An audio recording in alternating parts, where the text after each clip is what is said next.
नमस्कार। इस खास पेशकश में एबीपी न्यूज़ में आप सबका स्वागत है।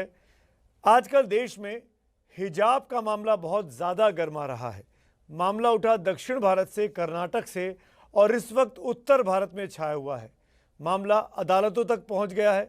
हाई कोर्ट से लेकर सुप्रीम कोर्ट तक में सुनवाई करने की कोशिशें की जा रही हैं। दरअसल इस पूरे मामले को समझने के लिए इस वक्त हमारे साथ केरल के गवर्नर और इस्लामिक स्कॉलर आरिफ मोहम्मद खान साहब जुड़ रहे हैं। उनका बहुत बहुत स्वागत है साहब। खान साहब आपका। राज्यपाल साहब, पहला सवाल जो मैं आपसे जानना चाहूँगा, क्योंकि मैंने आपके कई इंटरव्यूज़ और कई आर्टिकल्स पढ़े हैं और कई लोग ये कह रहे हैं कि हिजाब का इस्तेमाल कुरान में तो इस तरीके से है ही नहीं जिस तरीके से पेश किया जा रहा है। मेरा सवाल ये है कि क्यों ऐसा किया जा रहा है और कौन ऐसा कर रहा है? देखिए, सच्ची बात तो ये है कि इसका जवाब तो वही लोग दे सकते हैं जो ये कर रहे हैं। हम तो अनुमान लगा सकते हैं। हमारा अनुमान है कि एक वर्ग है हमारे यहाँ जो आजादी के बाद से लेके 1986 तक उनकी ये हैसियत थी कि वो 400 लोकसभा के मेंबरों की सरकार को घुटनों के बल झुक जाने पे मजबूर कर देते थे, हिंसा की भाषा बोलते थे, धमकी देते थे, पार्लियामेंट के बाहर आकर जलसा करते थे सभा, और उसमें कहते थे जो एमपी हमारे खिलाफ हैं उनकी टांगें तोड़ दो। ये सब रिकॉर्ड पे है, अखबारों में छपा हुआ है। और ये भाषा बोलने के बाद सरकार उनकी मर्जी के मुताबिक कानून लाके सुप्रीम कोर्ट के फैसले को बदल देती थी।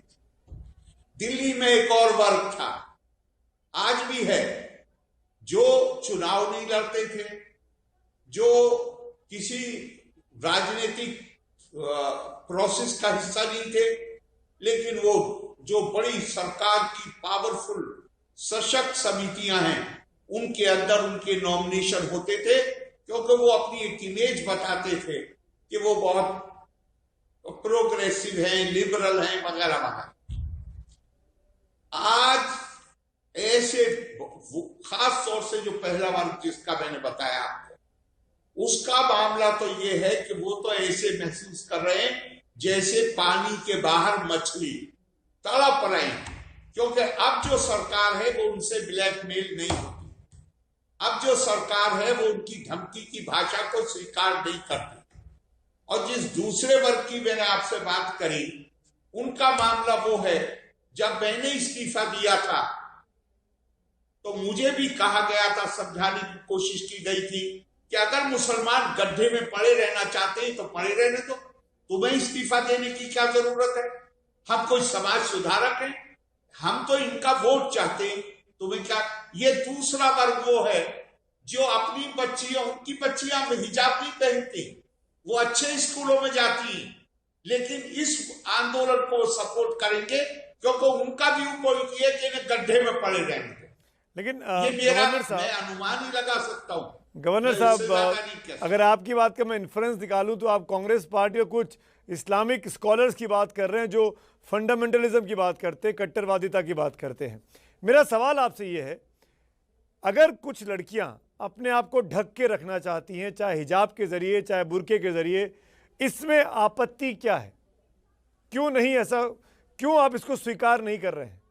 देखिए, कोई क्या किसी भारत में केंद्रीय सरकार ने, राज्य सरकार ने क्या किसी वेशभूषा को प्रेस्क्राइब किया है?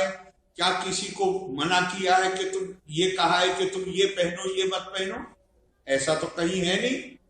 लेकिन अगर आप किसी एजुकेशनल इंस्टीट्यूशन में जाते हैं, शिक्षण संस्था में जाते हैं, अब तो बहुत प्राइवेट स्कूल भी खुल गए और बहुत अच्छी अच्छी संस्थाएं आ गई। अब से 25-30 साल पहले तक केवल, मतलब खास तौर से, केवल नहीं कहना चाहिए लेकिन खास तौर से क्रिश्चियन मिशन की संस्थाएं थी जो अच्छी शिक्षा देने के लिए जानी जाती थी। कितनी मुसलमान बच्चियां वहां जाती थी जो स्कर्ट पहन के जाती थी घुटनों के ऊपर। क्या कभी किसी ने ऐतराज किया? ऐतराज कर नहीं सकते थे क्योंकि वो उनका अनुशासन है। जब आप किसी शिक्षण संस्था में एडमिशन चाहते हैं और एडमिशन होता है तब आप एक फॉर्म पे दस्तखत करते हैं, आप उसके अनुशासन को स्वीकार करते हैं। मैं आपसे सवाल करता हूं, मैं भी आपका एक प्रोग्राम देख रहा, आपके सवाल पूछने से पहले आपका प्रोग्राम चल रहा है सहारनपुर में इलेक्शन में। आपकी एक मुस्लिम महिला पत्रकार वहां उनसे बात कर रही है। क्या आप इसकी कल्पना करेंगे कि ये हिजाब पहन के ये सवाल कर सकती हैं, हिजाब पहन के इस कार्यक्रम को कर सकती हैं? और अगर आपने इस दलील को मान लिया, हिजाब जिसका जी चाहे पहने, जिसका जी चाहे ना पहने, उस पर कोई बहस नहीं हो सकती। लेकिन शिक्षण संस्था हो, कोई प्रोफेशन हो, उसके अनुशासन को तो मानना पड़ेगा। अब ये अगर आपने ये मान लिया कि ये इस्लाम में रहने के लिए या इस मुसलमान बने रहने के लिए, मुसलमान लड़की के लिए ये जरूरी है वो हिजाब पहने, तो अब आपकी जो ये सहयोगी हैं, जो इस वक्त सहारनपुर में नहीं फतेहपुर यूपी में, जो जिनको मैं सामने देख रहा हूं स्क्रीन पे जी, अब या तो ये हिजाब पहने, हिजाब पहने तो कार्यक्रम नहीं कर पाएंगी, तो इस्तीफा दें, इस्तीफा देंगी नहीं तो आप इनके मन में, इनके दिमाग में एक कंफ्यूजन पैदा कर देंगे। मैं मुसलमान हूं, लेकिन जो इस्लाम के लिए मैं जरूरी है जो काम करना, वो मैं अपने जॉब की वजह से नहीं कर पा रही। आप एक मुसलमान आईपीएस लड़की का सोचिए, उसकी क्या संकट होगा? क्या वो अपने जिले को चला सकेगी हिजाब पहन के? आपका इनकी सारी ये विवाद नहीं है जनाब, ये साजिश है। जिस तरह से सर सैयद के जमाने में अंग्रेजी एजुकेशन की, आधुनिक शिक्षा की मुखालफत थी, आज ये वर्ग खासतौर से 2019 में 3 तलाक खत्म हो जाने के बाद इनका जो होल्ड था और ये जो महिलाओं को दबा के रखते थे वो टूट रहा है।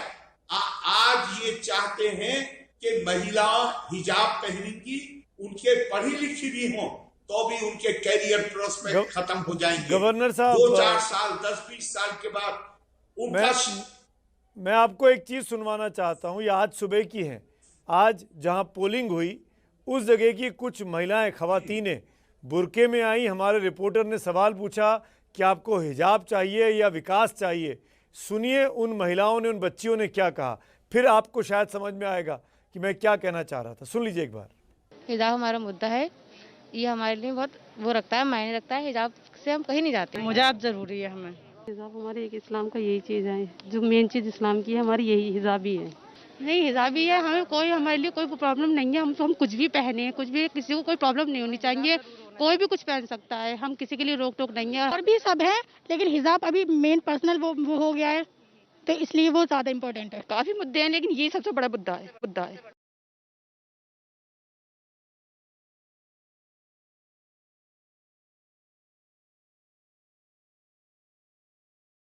थी, फर्स्ट टाइम वोटर्स थी बच्चियां, और वो ज्यादातर ये कह रही थी कि हमको हिजाब में पहनना है। इसमें क्या नहीं, हमको हिजाब उनके लिए इंपॉर्टेंट है। कह रहा हूं तो वो हिजाब किसी ने,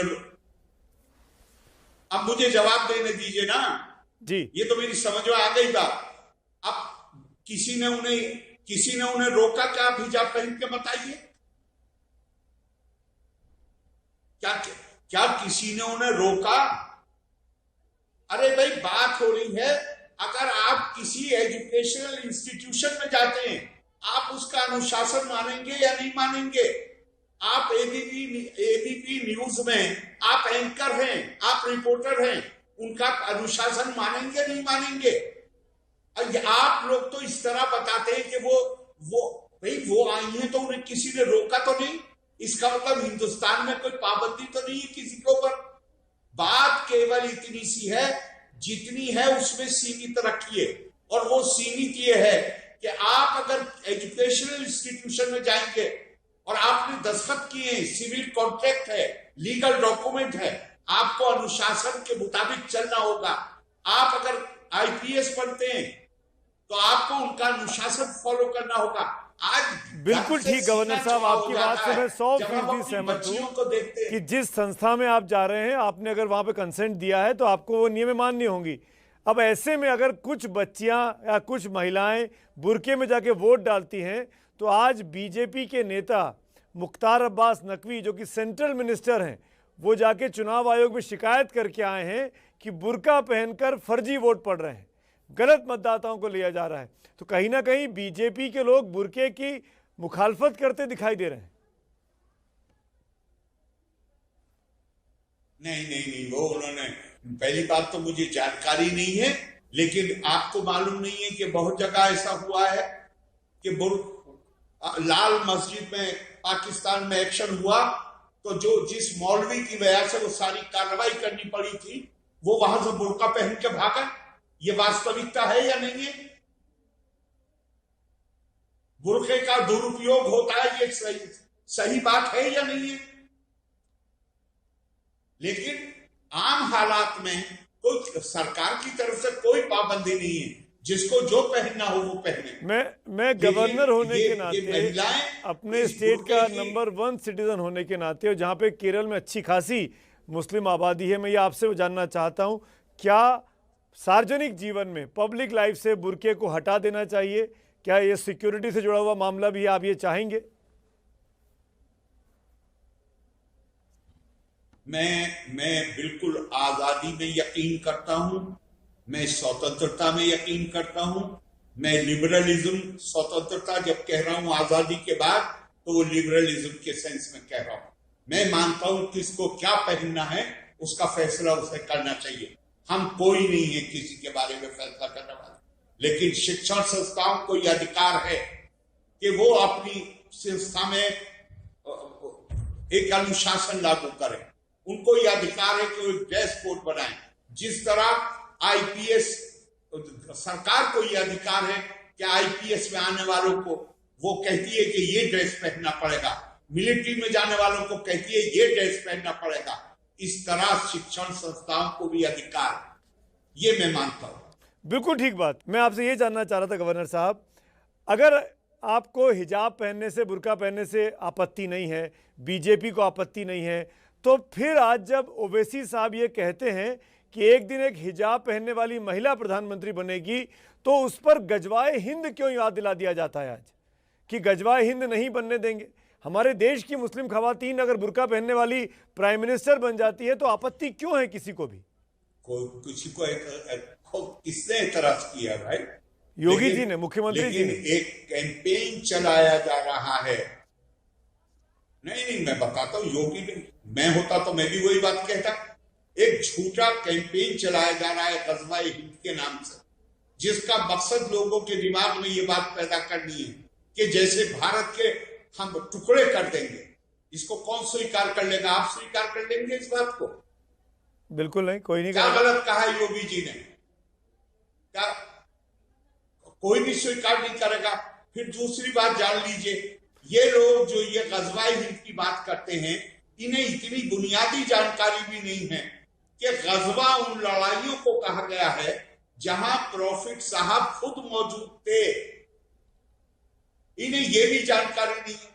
ये केवल भ्रांति पैदा करने के लिए लोगों पर गवर्नर साहब, ये गजवाए हिंद की बात तो मुख्यमंत्री जी ने कही, योगी जी ने कही। ओवैसी साहब का तो ये कहना था कि हिजाब पहनी महिला एक दिन देश की प्रधानमंत्री बन सकती है। भाई ये कहा तो तभी गया ना कि लगातार पिछले 2-3 साल से कुछ वर्ग हैं, वो शुरुआत हुई है पाकिस्तान से, लेकिन हमारे यहां भी कुछ लोग हैं जो ये कहेंगे कि यह हदीस तो है। अरे भाई, ये कहां से हो गई? किसी भी ऑथोरिटेटिव बुक में ये नहीं है। और ये कहना क्या प्रधानमंत्री कोई इस आधार पर बनेगा कि वो हिजाब पहनता है या नहीं पहनता, या वो किस धर्म का मानने वाला है? ये बात अपने आप में आप, जिसको इस देश के लोग चुनेंगे वो प्रधानमंत्री बनेगा। तो और इस देश के लोगों ने अगर ऐसा चुना, जवाब नहीं देना चाहता। अगर इस देश के लोगों ने ऐसा चुना कि कोई खवातीन बुर्का पहनती हैं, हिजाब पहनती हैं, तब तो दिक्कत नहीं है ना। देश के लोगों ने चुना होगा। इस देश के लोग लोकतंत्र में जो फैसला होता है उसको स्वीकार करते हैं। क्या इसमें कोई शुबा है? मुझे तो कोई शुबा नहीं। सर, जो लोग प्रोटेस्ट कर रहे हैं हिजाब को लेके, उनका ये कहना है कि जब मेंबर ऑफ पार्लियामेंट के अंदर भगवा पहन के जा सकते हैं, या ओवैसी साहब टोपी लगा के जा सकते हैं, शेरवानी पहन के जा सकते हैं, तो हम लोग शिक्षण संस्थाओं में बुर्का पहन के क्यों नहीं आ सकते हैं? क्योंकि हमारी क्लास में ऐसे बच्चे भी हैं जो सिख हैं, जो पगड़ी पहन के आते हैं। ये सब तर्क दिए जा रहे हैं, इनका क्या जवाब है आपके पास स्कॉलर होने के नाते? देखिए भाई, सिखों को इससे अलग रखिए, क्योंकि हर हमारे यहाँ आर्टिकल 25 में धर्म की स्वतंत्रता है, अंतःकरण की स्वतंत्रता है, और उसको हमारे सुप्रीम कोर्ट ने इस तरह उन्होंने उसकी व्याख्या की है कि धर्म का इस आर्टिकल का संरक्षण किन चीजों को प्राप्त होगा, वो होंगी जो धर्म की प्रैक्टिस के लिए, रिलीजन की प्रैक्टिस के लिए एसेंशियल। सिख पंथ में पगड़ी एसेंशियल है, कड़ा एसेंशियल है, केश, पगड़ी एसेंशियल नहीं, केश एसेंशियल है तो पगड़ी एसेंशियल है। इसलिए ये आर्गुमेंट अपने आप में बिल्कुल नहीं माना जा सकता। इस्लाम ने अपनी किताब में बताया है कि बुनियादी चीजें क्या हैं, एसेंशियल चीजें क्या हैं, उसमें हिजाब नहीं है। सिख में केश है जिसके लिए पगड़ी जरूरी है, इसलिए संतरे का सेब के साथ मुकाबला मत करिए। ये कुतर्क है। दूसरी बात यह है कि मेरे भाई, आप क्या करना चाहते हैं, अपना फायदा देखिए। आपका फायदा इसमें है कि आप अच्छी शिक्षा प्राप्त करें, अच्छा कैरियर चुनें, अपने परिवार को अच्छी तरह देखें, समाज की सेवा करें, देश की सेवा करें, या आपका काम यह है कि आप हिजाब के नाम पर अपनी शिक्षा को कुर्बान कर दें। वो जो वर्ग है जो 2019 के बाद से बहुत परेशान है, जब से 3 तलाक खत्म हुई है, उन्हें महिलाएं आजाद होती हुई नजर आ रही, और उन्हें ये मौका मिला है जहां वो एक बार फिर उनके अंदर एक उत्तेजना पैदा करके ये समझा के कि ये धर्म के लिए जरूरी है, उनका कैरियर के प्रोस्पेक्ट खत्म हो जाए, ताकि वो कुछ दिनों के बाद फिर उनकी शिक्षा में रुचि खत्म हो जाए। और राज्यपाल जी, सबसे बड़ा नुकसान गवर्नर साहब, मैं ये जानना चाह रहा हूं कि एप्पल को ऑरेंज से इक्वेट नहीं करना चाहिए। आपने बिल्कुल ठीक से आर्टिकल 25 समझा दिया। अब ये बताइए, फिर इतनी बड़ी संख्या में महिलाएं बुर्का पहन के प्रोटेस्ट क्यों कर रही हैं? पिछले जुम्मे को आपने देखा होगा, थर्सडे फ्राइडे को मालेगांव में, यूपी के कई शहरों में प्रोटेस्ट हुआ, हजारों की संख्या में महिलाएं बाहर है, हिजाब डे मनाया जा रहा है। इसको कैसे देखेंगे आप? साइकोलॉजी में एक थ्योरी है जिसको कहते हैं पेवलोवियन। माइंड कंडीशन हो जाते हैं, जहां पे गुलाम अपनी गुलामी को एंजॉय करने लगता है। 3 तलाक का जब कानून बन रहा था तो पटना के मैदान में 1000 नहीं, शायद लाख के करीब औरतें थीं जिनको इन वर्गों ने इकट्ठा किया था। लेकिन मैं आपसे ये सवाल करता हूं कि मुस्लिम बच्चियों की तादाद कॉलेजेस में घट रही है कि बढ़ रही है? मुस्लिम बच्चियों की तादाद आईएएस में, आईपीएस में, विभिन्न संस्थाओं में जहां वो सेवा दे रही हैं, वो घट रही है कि बढ़ रही है? हम ये देश 1 अरब से ज्यादा की आबादी का देश है। 5000 लोगों को खड़ा कर दीजिए, मीडिया का कैमरा दिखाएगा जैसे वो 5 लाख हैं, मेरा कैमरा भी वही दिखाएगा कि वो जैसे 5 लाख हैं। ये सब चीजों को देख के फैसले नहीं होते, ना इन चीजों पर प्रतिक्रिया दी जाती है। प्रतिक्रिया की चीजें वो हैं कि जहां लगातार हर साल मुस्लिम बच्चियों की तादाद शिक्षण संस्थाओं में बढ़ रही है, सरकारी नौकरियों में बढ़ रही है, प्राइवेट मल्टीनेशनल्स में बढ़ रही है, और वो सब औरों की तरह अपने समाज की, अपने देश की सेवा कर रही हैं। हमें तय ये करना है सिर्फ कि हम उनको बढ़ावा देना चाहते हैं, या ये हम 2-4 हजार बुर्के में देख के महिलाओं को उनके आधार पर ऐसी बातें करना चाहते हैं जिससे वो उनका उत्साह और उनकी हिम्मत टूट जाए। हमें इस्लामिक स्कॉलर होने के नाते गवर्नर साहब, मैं आपसे ये पूछना चाहूंगा, उस दिन जो तस्वीर आई थी पिछले हफ्ते, वो एक बच्ची जो अल्लाहू अकबर के नारे लगा रही है बुर्का पहने हुए, और उसके पीछे दर्जनों लड़के जो भगवा रंग का मफलर लिए हुए हैं, शॉल लिए हुए हैं, और वो जय श्री राम के नारे लगा रहे हैं। आपके मन में क्या आया था उन तस्वीरों को देखने के बाद? ईमानदारी से बताइएगा गवर्नर साहब, कौन गलत था उन तस्वीरों में? मेरे ख्याल से आम तौर से मेरे खिलाफ ये शिकायत नहीं है कि मैं बात को बना के बोलता हूं, तो आप निश्चित रहिए ईमानदारी से ही बोलूंगा।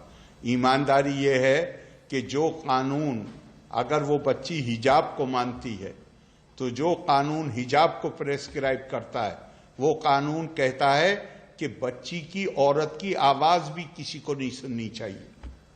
औरत को न किसी को देखना चाहिए, न कोई और उसे देखे। औरत को बात भी नहीं करनी चाहिए, ना कोई उससे बात करे।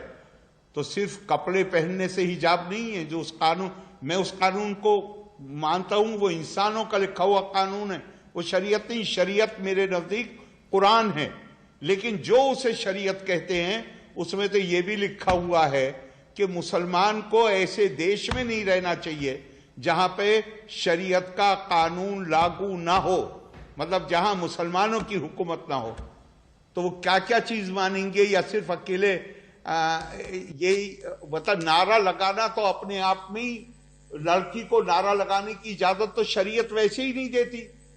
तो वो जो जिसको ये लोग शरीयत मानते हैं, मैं नहीं मानता हूं। तो वो जो बच्ची अल्लाहू अकबर के नारे लगा रही थी, वो आपकी दृष्टि में गलत काम कर रही थी। मैं आपके सामने ही आपकी बात का इन्फ्रेंस निकाल रहा हूं, और जो लड़के उसके पीछे हुड़दंग कर रहे थे वो ठीक कर रहे थे। ये आपका इन्फ्लुएंस हो सकता है, मेरा नहीं है। मैंने तो इस हद तक कहा, लेकिन मीडिया की प्रॉब्लम यह है कि आदमी कुत्ते के काट खाए तभी न्यूज बनती है। जब तक आप शब्द मेरे मुंह में रखने की कोशिश नहीं करेंगे तब तक ये पता नहीं चलेगा कि आप अच्छे एंकर हैं। तो इसलिए आप मेरे मुंह में शब्द रख रहे हैं, और आप अच्छी तरह जानते हैं मुझे आपकी मदद की जरूरत नहीं है कि आपसे मेरे पास शब्दों की कमी नहीं है। में जीत नहीं मैं सकता तो कह रहा हूं, मैं आप तो अनुभव में, प्रैक्टिस में बड़े आदमी है, स्कॉलर है, वकील है, मैं नहीं जीत सकता हूं आपसे। लेकिन मैं जानना चाह रहा था वो जो लड़कों ने किया, मैं आपसे एक लौती लड़की को देख के, क्या वो जायज हो सकता है? नहीं, आप नहीं, जानना अलग बात है, और ये कहना कि मैं ये आपकी बात से इन्फ्लुएंस निकाल रहा हूं, तो मुझे बालिक ने क्षमता दी है कि मैं अपनी बात को सफाई से कह सकूं। मुझे आपकी सहायता की जरूरत नहीं है कि आप इन्फ्लुएंस निकालें। मैंने कहा है जिसको ये शरीयत कहते हैं वो इंसानों का लिखा हुआ कानून है। मेरे नजदीक शरीयत कुरान है, और जो वो इंसानों का लिखा हुआ कानून है, जो हिजाब की बात कर रहा है, वो साथ में ये भी कह रहा है कि लड़की की, औरत की आवाज किसी को सुननी नहीं चाहिए। आवाज का भी पर्दा है। वो ये भी कह रहा है कि मुसलमान किसी ऐसी जगह नहीं रह सकता जहां पर शरीयत, वो इंसानों की, मतलब जहां मुस्लिम हुकूमत ना हो। तो अब उन्हें फैसला करना चाहिए कि आप सेलेक्टिव रहेंगे, एक चीज मानेंगे, बाकी नहीं मानेंगे। ये आपके फैसला करने का काम है। मैं कौन हूं किसी को कुछ कह।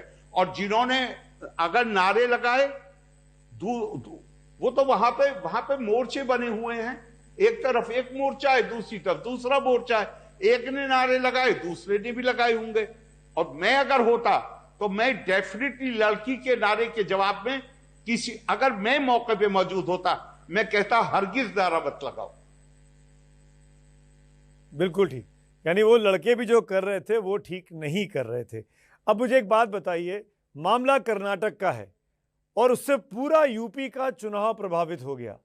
ओवैसी साहब, माननीय सांसद महोदय, हर सभा में, हर रैली में इस मामले को उठा रहे हैं, और जिस तरीके से उठा रहे हैं वो और लोगों में आप कह सकते हैं कि और उनके अंदर भावनात्मक चीज़ों को उबाल दे रहा है। क्या ये जायज़ है इस तरह की बहस राजनीतिक रैलियों में हो, बजाय संसद परिसर के या विधानसभा के अंदर होने के?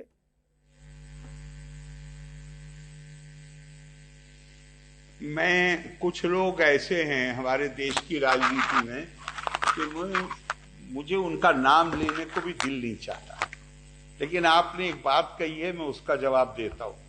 ये वो लोग हैं, मामला हैदराबाद का था, लेकिन इनकी वजह से वो पूरे देश का मामला बन गया। देश आजाद हुआ 1947 में। इनकी जो रजाकार तहरीक थी, जिसकी अब पॉलिटिकल विंग था मजलिस इत्तेहादुल मुस्लिमीन, उसने जो एग्रीमेंट तय हुआ था गवर्नमेंट ऑफ इंडिया के साथ, और नवाब साहब छतारी प्राइम मिनिस्टर थे और एक अंग्रेज कॉन्स्टिट्यूशनल एडवाइजर था, जब वो उस कागज को दस्तखत करके और दिल्ली से लेके आए निजाम का दस्तखत कराने के लिए, इन्होंने रात में नवाब साहब छतारी के घर में भी आग लगा दी और कॉन्स्टिट्यूशनल एडवाइजर के घर में भी आग लगा दी। और हैदराबाद की आजादी, एक भारत आजाद हुआ अगस्त 1947 में, हैदराबाद आजाद भारत का हिस्सा बना अक्टूबर 1948 में, वो भी पुलिस एक्शन के बाद। जो लोगों के खमीर में, जिनके संस्कारों में, जिनकी नियत में भारत के लिए नफरत है, भारत की एकता को तोड़ना चाहते थे, वो आज बदल गए हैं। मैं ये नहीं मानता। वो तो वही जुबान आज भी बोल रहे हैं जो जुबान वो 48 में बोलते थे। वही हिंसा की जुबान, वही धमकियों की जुबान, अलगाववाद की जुबान। हमारी पहचान अलग है। करते रहिए, आपको मुबारक हो। आप बड़ी बात कह रहे हैं गवर्नर साहब। मैं ओवैसी साहब देखना चाहता हूं। ओवैसी साहब के फादर भी मेंबर ऑफ पार्लियामेंट रहे, ओवैसी साहब भी मेंबर ऑफ पार्लियामेंट हैं, उनके भाई भी विधायक हैं सालों साल से। वहां की जनता, मैं ये कह रहा हूं, वहां की जनता उनको वोट कर रही है। वो ये नहीं मानती कि वो भारत की मुखालफत करते हैं या भारत को तोड़ने की साजिश करते हैं।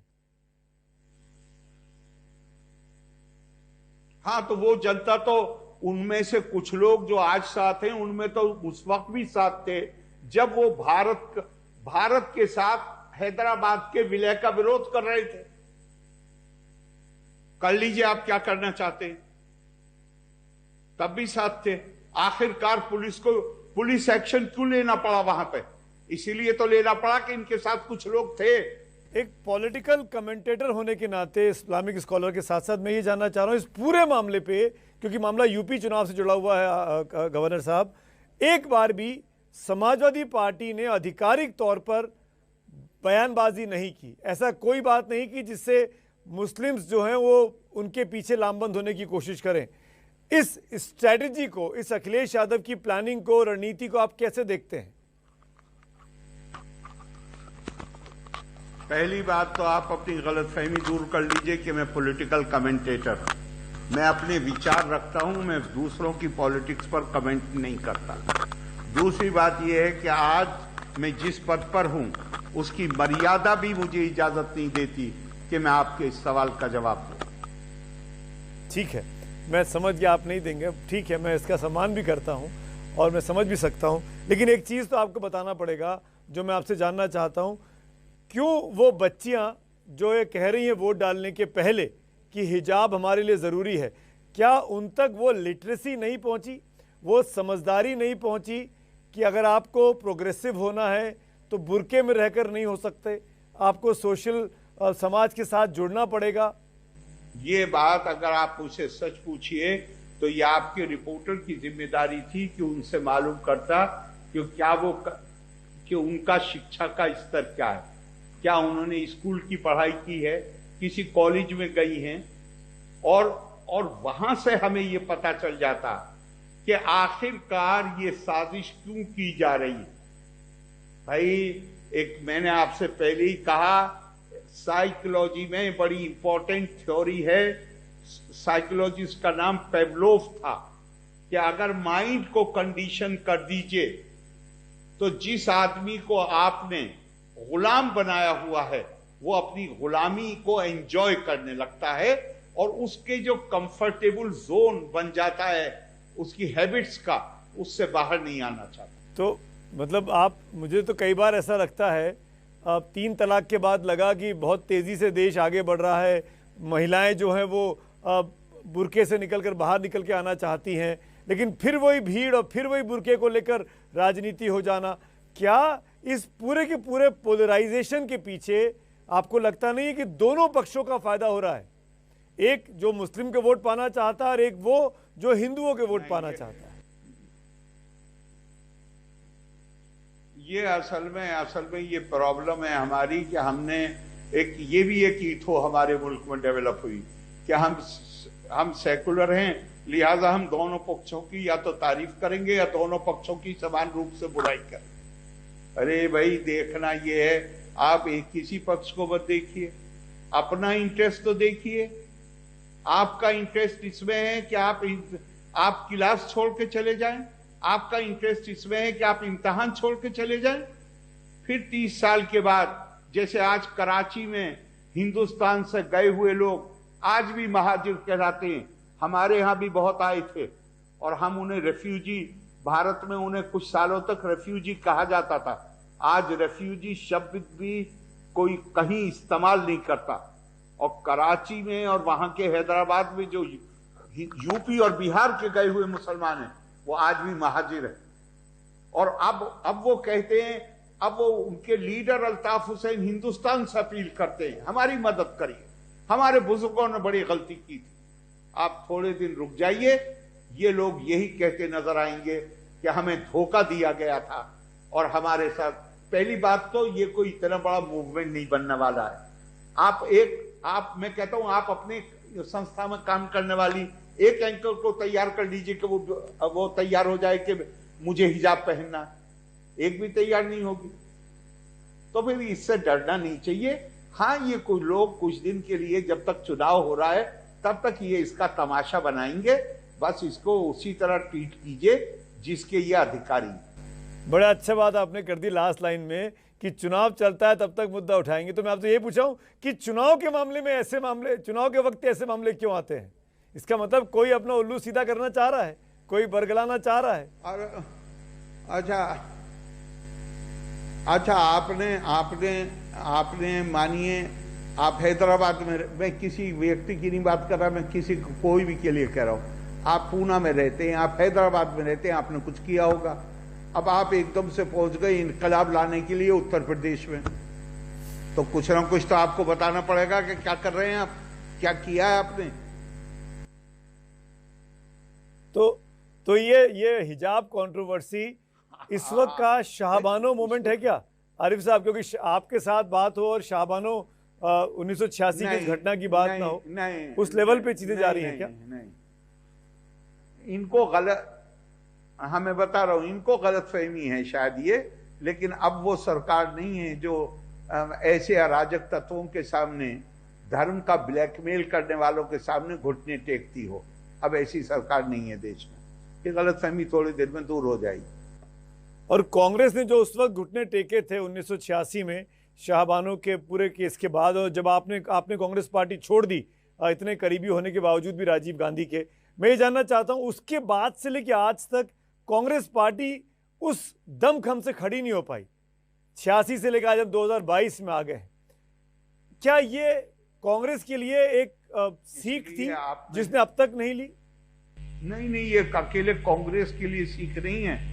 मैंने अभी परसों या कल कहा है कि एक बात जान लीजिए, इन लोगों की गलतफहमी बड़े जोर से, जो आज सरकार है केंद्र में, ये हो, मानिए वो लोकतंत्र में तो सरकारें बदलती हैं, मानिए आगे किसी वक्त जाके किसी और पार्टी की सरकार आ जाए। आज भारत में सरकार का मामला नहीं है, आम आदमी का मानस वो बन गया है, जहां सरकार ऐसे तत्वों के सामने ऐसा सरेंडर जो 1986 में हुआ था शाहबानो के मामले में, कोई हिम्मत नहीं कर सकता। जिनको ये बड़ा भारी, मैं नाम नहीं लूंगा, पर मुझे किसी ने बताया कि जो कांग्रेस के अलावा भी जो दूसरी पार्टियां हैं जो ब्लॉक वोट उस तरह के बनाने की कोशिश करती हैं, एंकर बार बार सवाल करता रहा, उन्होंने जवाब ही नहीं दिया और दूसरी तरफ से कहा कि आपकी आवाज नहीं आ रही है। आज किसी की हिम्मत नहीं है, हैसियत नहीं है, क्योंकि जनमानस बन गया है। क्या इस खास कम्युनिटी के वोट पाने के लिए ऐसा हो रहा है? भाई मैं तो हजारों दफा बोल चुका कि अंग्रेजों की विरासत हमारे दिमाग पे ऐसी भारी रही, हम हमेशा अपने हमारे पॉलिटिकल डिस्कोर्स में, पॉलिटिकल बातचीत में जब बात करेंगे तब कम्युनिटी की बात करेंगे। अरे भाई, ये अंग्रेज का कहना था कि भारत एक राष्ट्र नहीं है, ये विभिन्न कम्युनिटीज, विभिन्न समुदायों का समूह है। हमारा संविधान बिल्डिंग ब्लॉक जो यूनिट है वो सिटीजन को मानता है। हमारा इवन आर्टिकल 25 जिसमें धर्म की आजादी है वो कम्युनिटी के लिए नहीं है, वो इंडिविजुअल के लिए है। क्योंकि कोई धार्मिक परंपरा ऐसी नहीं है कि जिसमें 2, 3, 4, 5 या उससे भी ज्यादा विविधताएं ना हो। तो आप कौन से वर्जन को ऑफिशियल मानेंगे और उसको लागू करेंगे? तो ये तो अंतःकरण की स्वतंत्रता हमेशा व्यक्ति की स्वतंत्रता होती है और हमारे संविधान में साफ लिखा हुआ है।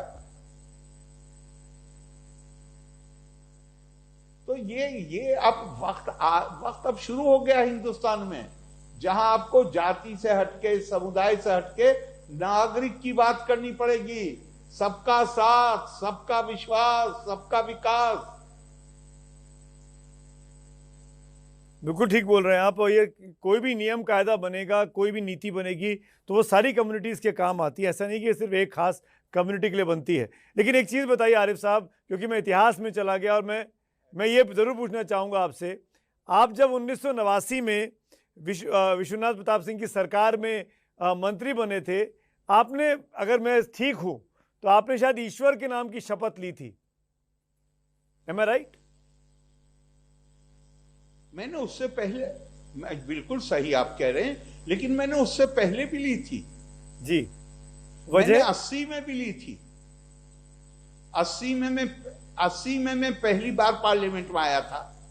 मैंने पहली बार भी ईश्वर के ही नाम पे शपथ ली थी। चूंकि मैंने है क्या, वहां ये नहीं पूछा जाता कि आप ईश्वर के नाम पे लेंगे कि अल्लाह के नाम पे लेंगे कि गॉड के नाम पे लेंगे। वो पूछते हैं आप किस भाषा में लेंगे। मैं कहता हूं हिंदी में लूंगा।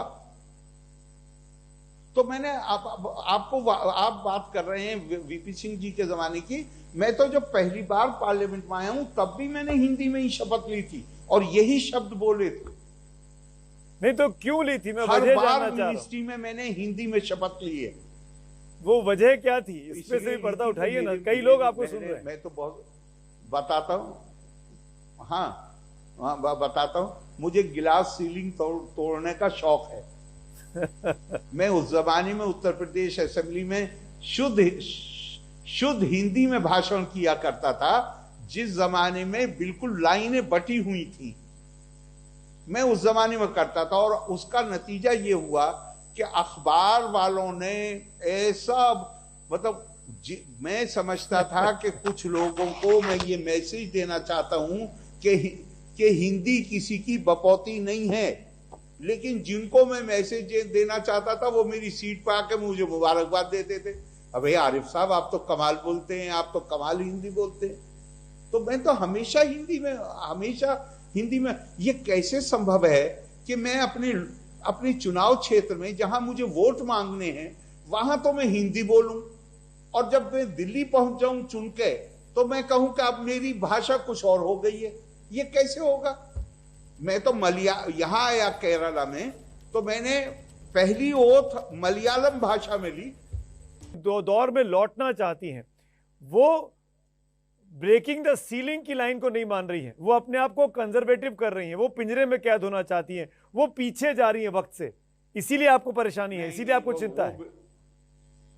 ये नहीं, मुझे बिल्कुल चिंता नहीं है। हरगिज ये पीछे नहीं जाएंगी। अब महिलाएं, मैं आपको देखिए बताता हूं, पिछले 3 महीने में मैंने 4 कॉन्वोकेशन एड्रेस किए हैं।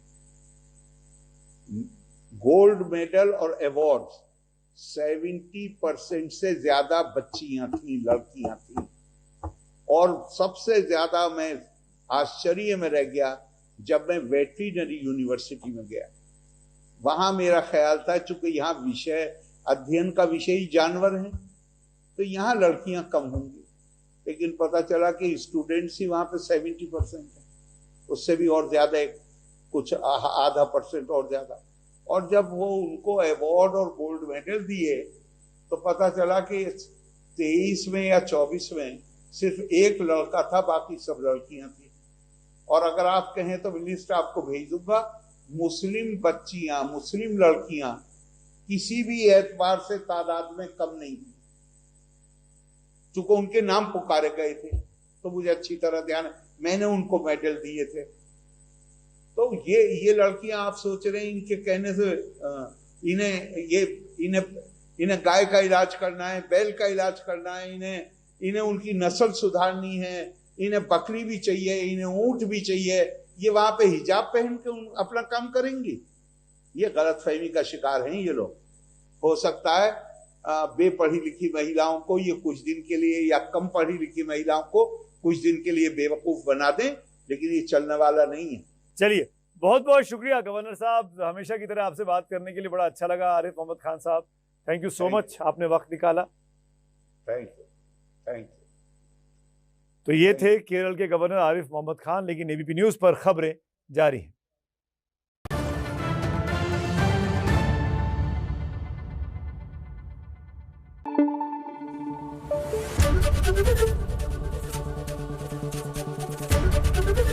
एबीपी न्यूज आपको रखे आगे।